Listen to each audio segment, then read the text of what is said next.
Welcome to the Straight from the Source's Mouth podcast. Frank talk about sex and dating. Hello, and welcome to episode number 39 of season 2. My name is Tamara, and you're listening to the Straight from the Source's Mouth podcast. Today's guest is Sarah Hughes, and Carissa is back as well.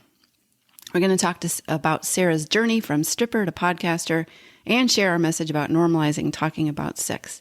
If you like this episode, be sure to tell your friends about it and rate it as well. Thanks for joining me today, Sarah and Carissa. Thanks for having me. I'm excited to be here. I'm glad to be back. Thanks for having me. Yes, I'm looking forward to this episode. And I was on Sarah's podcast, which is called Sex and Bacon, and we'll talk more about that, I'm sure. But I just was happy to return the favor, and since we had such a great conversation.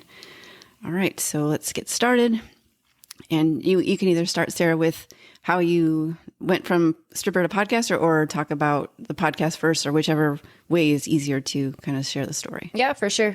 So I guess I can talk a little bit, why or how I got into stripping and what led me there. And then to the point of, why I chose to do a podcast talking about sex and sharing about social stigmas and whatnot.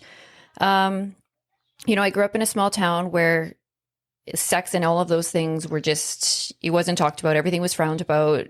Nudity, anything to do with that was just very shunned. And so it was weird because it's I always had this interest in, women and nudity and seeing it. And it's I saw such freedom in what they did and the lifestyle that it was just something that was always in the back of my mind. When I moved to the city, it was my goal to get a job in a strip club and to serve. I wanted to be surrounded by, the women, by that energy, and just to feel that. And so I did that. And then, funny enough, I had a car accident, and from that car accident, I couldn't serve anymore. But, from knowing so many women in the industry and stuff, it was one of those things where why don't you come to a private party, come work at, a bachelor party and try topless waitressing and try this. And, you can make really good money, and then you don't have to serve. You're not doing anything. So I started off by doing that. And it was scary. I never once ever thought I was somebody who was pretty enough to do that, to make money, that guys wanted to look at me. I had all these insecurities that I think most girls have growing up, and we don't feel, comfortable in our own skin, and we don't feel that, we're beautiful. And so it was one of those things where I was just oh my God, can I do this? And so she took me under her wing, and I just remember being so scared, but at the end of, a night, feeling so empowered at the fact that I was able to make money and men were giving me attention. And I felt good about myself. It was for the first time I started to feel a little bit of a confidence that I'd never experienced before. And part of that, I think, was too, growing up, is I wasn't the prettiest girl at school or the prettiest girl in the group. I was kind of, skatery. I had acne. And so I always felt I was the lowest one on the totem pole, and I didn't really date. So then all of a sudden you put, a girl with those insecurities in that environment, and it really does something for you, right? And I'm not saying it was the right reasons, but it was enough that all of a sudden it's I started to look at myself in a different way. I started to feel beautiful. I started to feel good about who I was. And it was just the high of, I wanted to be part of that all the time. I wanted to feel that all the time. And so I continued to do that for 10 years. And I think it just was one of those things where the more the lifestyle I was in it, the more I felt so supported by the women. I felt so loved and encouraged by other women working in that environment. Everybody was there to support each other. There was no judgment. There was no shame. There was none of this stuff of where you see women, putting each other down in normal jobs, in normal circumstances. It's this whole industry really does encourage women to just feel good with who they are, what they look like, and what they bring to the table. And we don't get that a lot in other industries, right? Yeah, I was going to actually say, that's new to me. I never knew any of this. Mm-hmm. And I also wanted to say, I read recently that 99% of women do not feel comfortable or like their bodies. Yeah. So what you said is very true. Right. And I mean, that's the thing. It's I think it's we have this idea that we're supposed to look a certain way, our breasts have to be this way, our, booties have to look like this.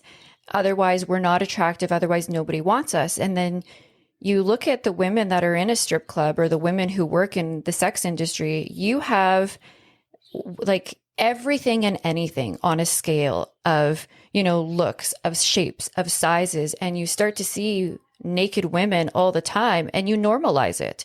It becomes something where it's like, why do you have to feel, ugly or shameful for looking like this? And, I know people compare, but when you start to see women making money in that industry of all shapes and sizes and all different hair colors and this, you really start to normalize beauty for what we all have instead of what we're told it's supposed to look like.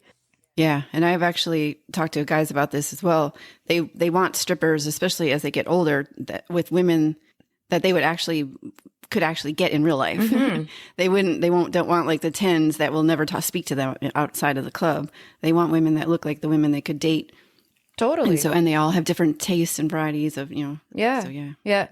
But the one thing I think I felt the most is even though in that industry you feel so accepted and you feel so loved and you feel so supported, you definitely feel the weight of the outside world on you for that social stigma and for that shame and the judgment. It's one of those things where you're in this bubble, but the minute you step outside of that bubble, you don't really know where you fit into the world. You don't really know who you are because it's you don't fit the mold of what it is that society has told us we have to be and the things that we can do for money that are accepted, that are, you wouldn't be judged for. So it was tricky in that sense. And I think it's like, I felt that so heavy that it created a push and pull of, with family and with friends and with dating where you just wanted to be yourself and you wanted to be free,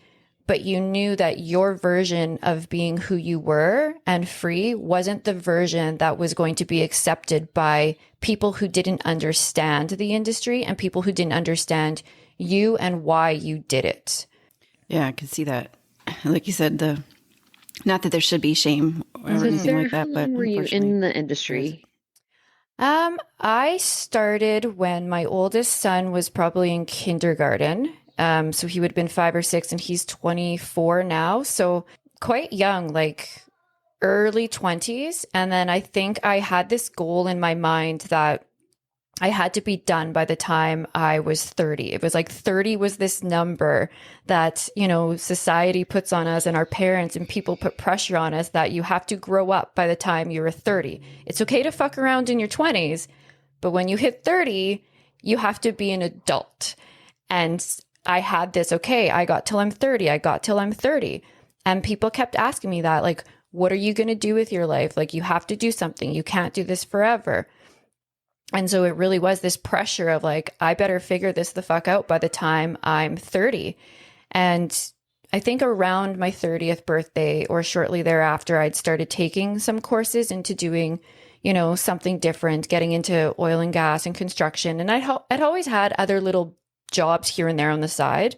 So I was like, okay, I will do this because this is what adulting looks like.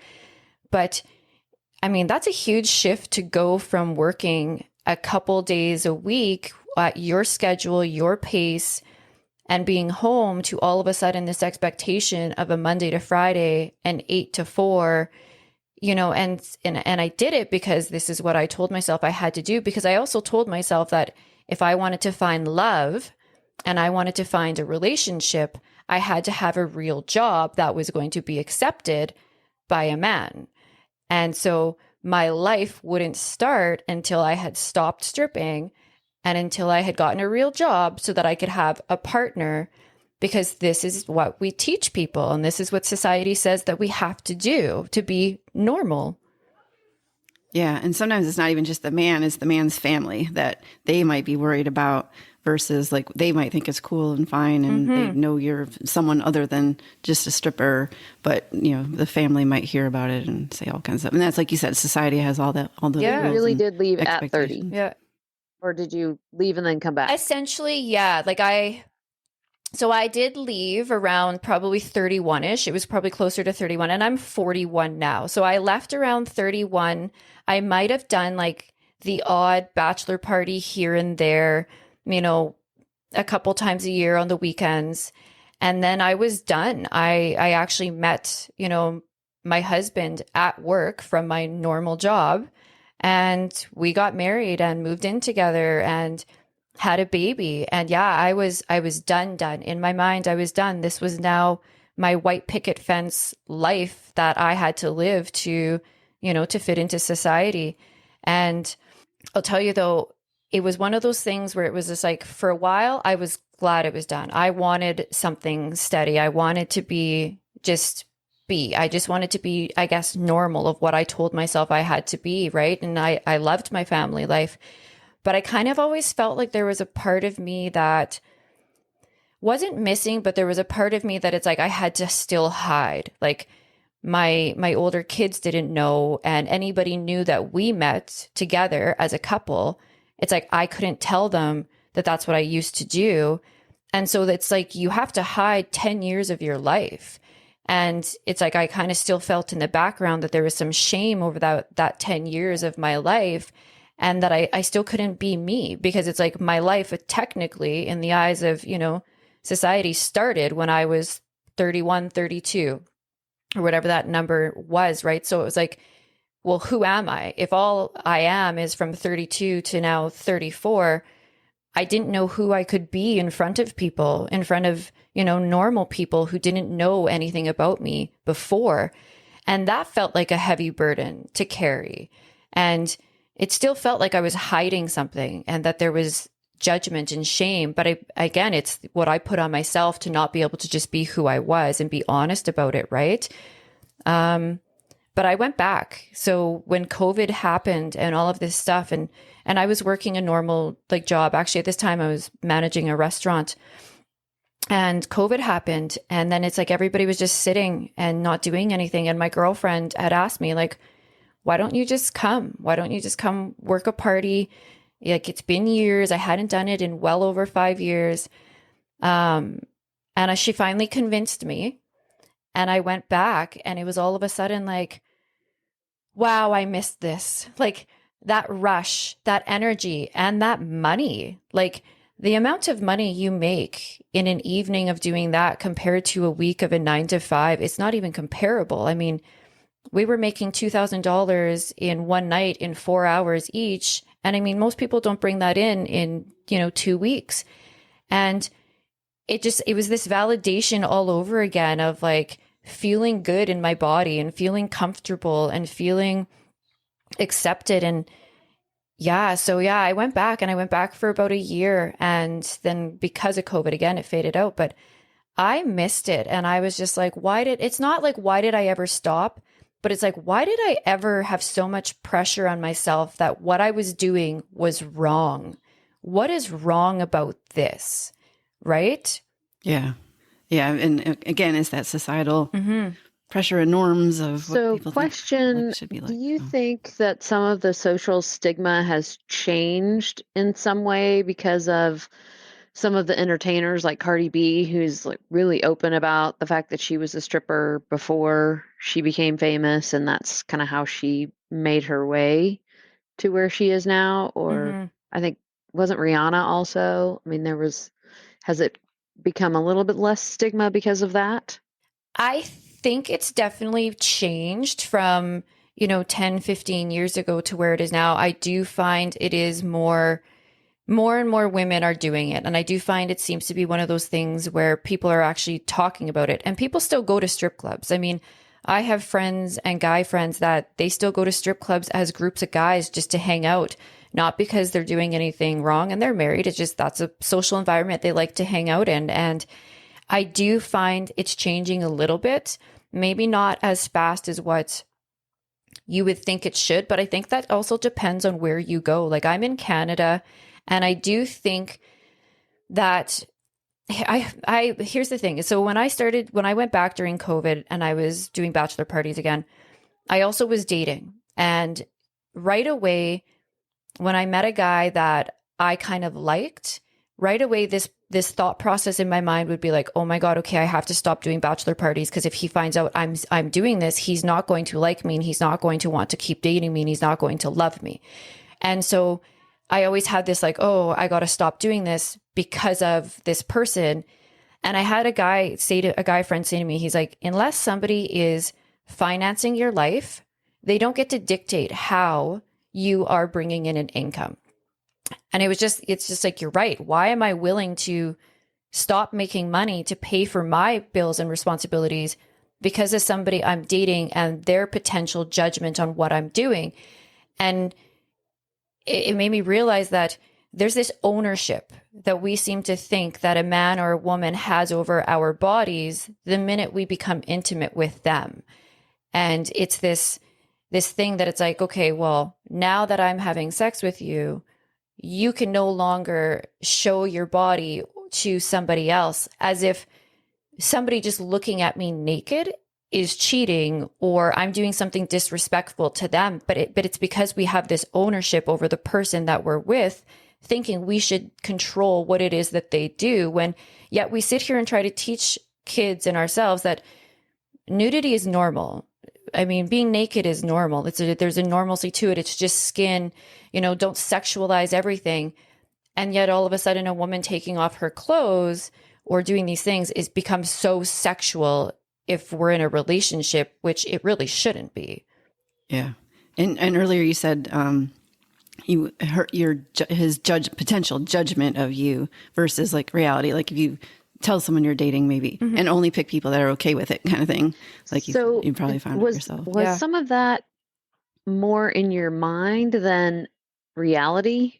Like, did you put that in like you had that thought process, and then whoever you started dating really didn't like that? Or was that something from growing up and the stigma that you had experienced previously? Did that make sense? Yeah, I think some of it came from how I grew up and the things you used to hear people say. You used to hear, men and women talk about like, oh, my husband's an asshole. He went to the strip club with his friends last night. So you'd hear people make those comments. So right away you think stripping is negative and bad.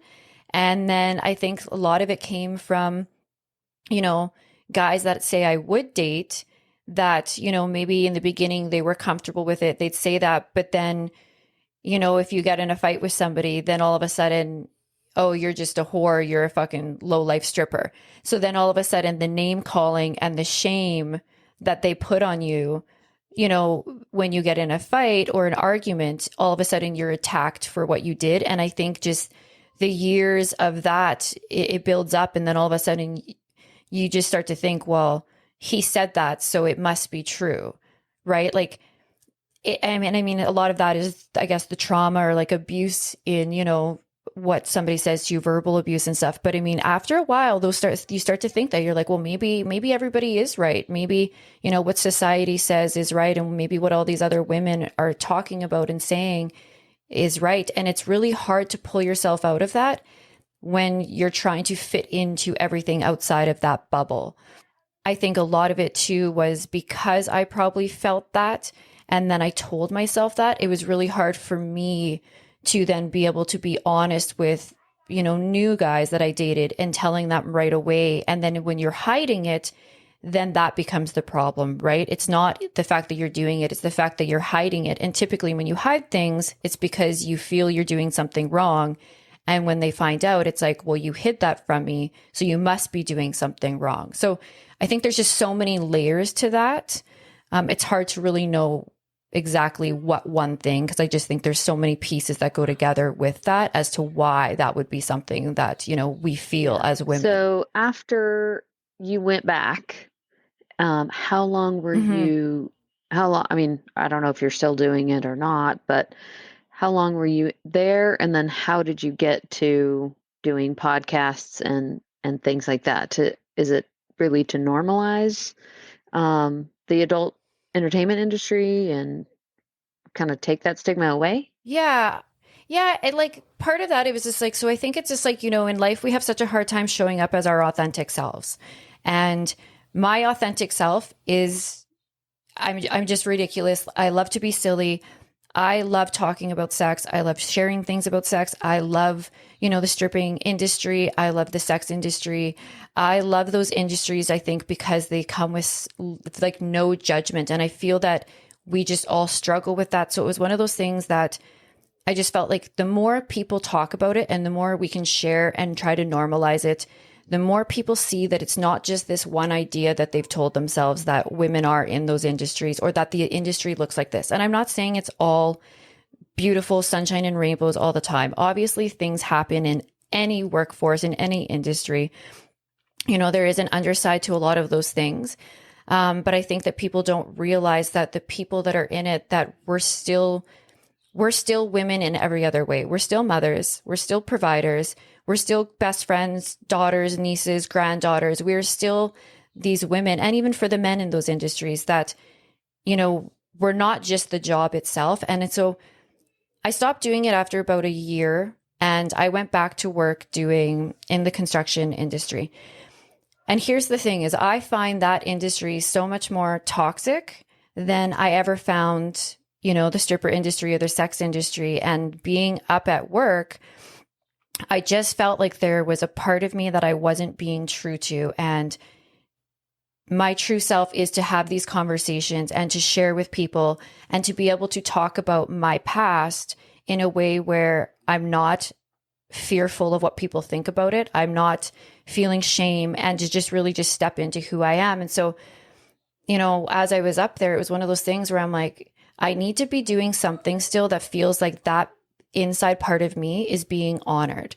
And so it kind of came about that, why not share about it? Why not talk about it? Why not podcast about it and interview other men and women who are working in the industries and have them share their stories about the shame and the social stigmas and what it is that they've lived with, how they've overcome it, and how, they live their lives in society now and normalize it. And it was one of those things that the minute I started doing it, I realized there's so many more men and women in these industries and that have these interests and these conversations that we would ever even imagine. Well, I grew up in a very Catholic home. So traditional Catholic. So I had a lot of the same growing up experiences, and it's, taken a long time to get to that point and be comfortable having those conversations with people. I mean, I'm now divorced and I'm trying to date, as Tamara knows. She's the one that got me actually on an app, which is hilarious. But having the comfort to have those conversations, about sex with the person that's across the table from you that you want to date or potentially have a relationship with. And obviously setting boundaries about what your job is, and job is only part of your life. So kudos to you for helping normalize, you and Tamara both, normalizing the sex conversation for the world and especially women. Thank you. Yeah. Yeah. Yes. And I really enjoyed our conversation. We talked a lot about sex when I was on your episode. And so, I just want to talk about your podcast and how they can reach you and find it and what the name is. I know I mentioned it earlier, but yeah, absolutely. Just all the stuff about it. So it's called the Sex and Bacon Podcast. I do have a co-host most of the time with me. Her name is Darby. And then, other times I just interview amazing women like yourselves that are also trying to get the word out there and helping women overcome these things. We are listed on every, podcast player. You can find us on Apple, Spotify, on our Instagram as well, which is at Confessions of a Fuckaholic. And then we have all of our links there as well. We're on YouTube. And then I think we have a little bit on TikTok as well. But yeah, and it's multiple platforms that were there just for women to have, resources and conversations and feel comfortable sharing their stories and their struggles with, sex and their sexuality. And then for women who work in the industry as well to kind of, share how they've overcome those things. Yeah. I think your message is like one step above mine, where the people that do it for a living, and I've never even thought of it being as a supportive environment. So, and I know there's a movie that Jennifer Lopez did about stripping that was very popular and she looked amazing. But, so yeah, that kind of glamorized it a little more. And then the fact that they were able to take charge of the guys or whatever. Totally. Yeah. Yeah. Hustlers, I believe it was called. Yeah. That was a great movie. I remember watching it and then I was just like, yes, you get it, girl. Well, and that was based on a true story from what I understand. So I think that, yeah. So like I said, kind of normalizing some of it. I guess I know one last question, and I know we're a little over time, but what do you think about, so many young people doing like OnlyFans or things like that are sort of adult entertainment, but not quite in that realm? And how did you get to the name Sex and Bacon? Okay, so OnlyFans, Unfiltered, and all of those platforms, I think it's actually really amazing because I think that it allows women the same thing to create a hustle, to create a business for themselves on their time that works for them. I don't believe people should be, restricted to 9 to 5 type of jobs, Monday to Friday. I believe we deserve to have more freedom in our lives to do things that actually give us purpose and passion. And so I think any of those platforms or industries that create that freedom, I support them. And I think it's amazing that women can do these things and create the content that they're creating and put it out there. I know not everybody agrees with things like that. They look at it as kind of porn, but I have a different take on that as well. So I'm supportive of it. If I wasn't as lazy as I am, I would totally get on board with that. But that seems like way too much work with not quick enough turnover financially. So I haven't gone down that road. And then the name Sex and Bacon. So on the back of my neck, I have an Asian symbol that I had tattooed there when I was 17 years old. It stands for sex. And I actually used to tell people it was family because, friends and family that look at that, I'm not going to tell my grandma that I have sex tattooed on the back of my neck. But even at a young age, I was like, oh, put sex on my neck. And then underneath it, I have Aquarius lines and little lines. And these tattoos have been here for well over 20 years. And joking at work one day, one of the guys I work with, he said, it looks like I have bacon strips on the back of my neck. And so we made a joke about, if I ever did an OnlyFans, it would be called Sexy Bacon. And then this whole podcast came up and I was like, oh, Sex and Bacon. And then it was kind of a play on words because, what do most women do first thing in the morning? They call their girlfriends and they talk about what they did the night before, some guy they hooked up with. So it's technically over breakfast that women have sex talk, right? So to me, it was kind of just that play on both of that, sex and bacon, right? We're talking about sex and, usually over first thing breakfast or a coffee in the morning with our friends. So. Yeah, actually, I told someone I was on your show and we were trying to come up with why the name. Mm-hmm. And we thought we also all like bacon and sex, so maybe it was like that too. So, yeah. But your explanation, I'm Aquarius as well, so kudos. Yes, love it. All right. Well, we are getting short, as Carissa said. So, are there any final thoughts you want to just make sure people know, or what you want to ensure got across to everyone, to our listeners? I just want to thank you guys for having me on here and that I was able to share this. And for anybody listening out there, just, want all the women out there in all industries to just know how loved and supported that they are, and to really just, separate the thoughts of the outside world and just do what you got to do for you, and not to, carry those burdens of shame and guilt. We are so much more than that. Yeah. And both of our podcasts are normalizing and having people talk about it more.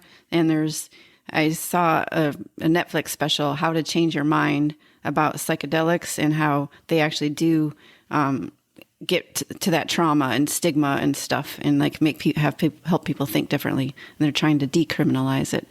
So another avenue that people could potentially take. But thank you very much for being on. Awesome topic. Stuff I didn't know, and I'm sure most of us didn't know the environments that they have and you have had. So thank you again for being on. Thank you again for having me. Thank you. Like and subscribe. Frank Talk, Sex and Dating educates.